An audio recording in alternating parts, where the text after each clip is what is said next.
नमस्ते तपाईहरुलाई मेरो च्यानलमा स्वागत छ। आज हामी पालुङ्गोको साग अर्थात् स्पिनच बनाउन गइरहेका छौं। त्यसको लागि के सामग्री चाहिन्छ त्यो हेरौं है त। सर्वप्रथम तेल,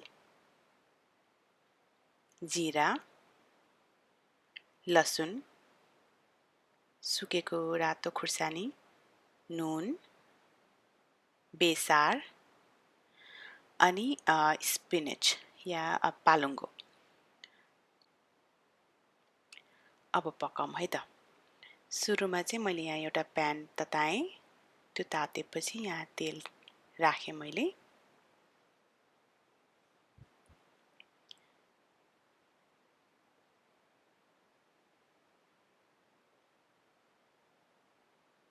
तेल तातेपछि यसमा जीरा राखेँ मैले। अब यो जीरालाई चाहिँ एकछिन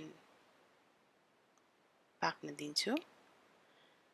अलिक खैरो खैरो भएपछि अलिक पड्किसकेपछि चाहिँ यसमा अब म रातो खुर्सानी अनि लसुन पनि राखेर एकछिन यसलाई चाहिँ पकाउँछु।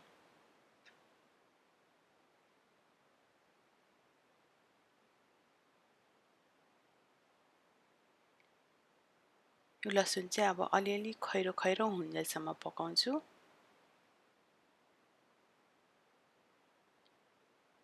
यो तेलमा तपाईले जीरा, खुर्सानी, लसुन पकाउँदाखेरि चाहिँ साह्रै नै मिठो बास्ना आउँछ। मलाई साह्रै मन पर्छ यसको सुगन्ध।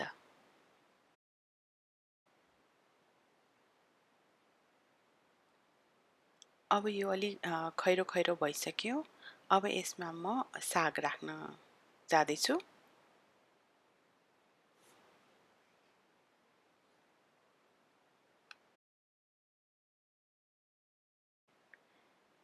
यो साग राखिसकेपछि अब बाँकी भएको सामग्रीहरू जस्तै नुन र बेसार त्यो पनि म राख्छु। तपाईले चाहिँ बेसार नराख्नु भए नि हुन्छ। मैले कति ठाउँमा चाहिँ बेसार सागमा बेसार नराखेको पनि देखेको छु।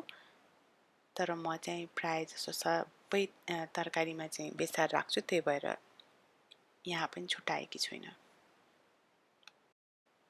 अब नुन र बेसार राखेर यसरी चलाइसकेपछि यो प्यानलाई नढाकिकन म करिब 6 देखि 7 मिनेटसम्म यसलाई पकाउन गइरहेको छु।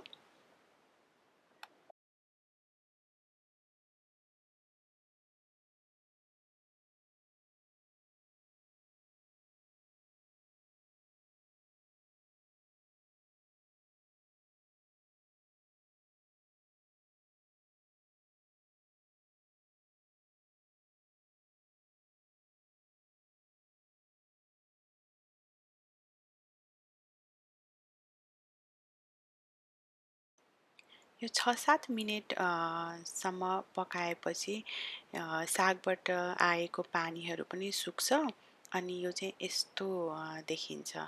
तपाईले हेर्न सक्नुहुन्छ यो साह्रै मिठो देखेको छ। अब चाहिँ यसलाई अब म ग्यास बन्द गर्छु अनि सर्भ गर्छु।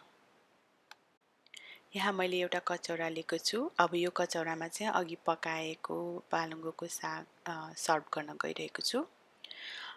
यसरी खुर्सानी र लसुन फुराएर साग बनाएको मलाई साह्रै नै मन पर्छ।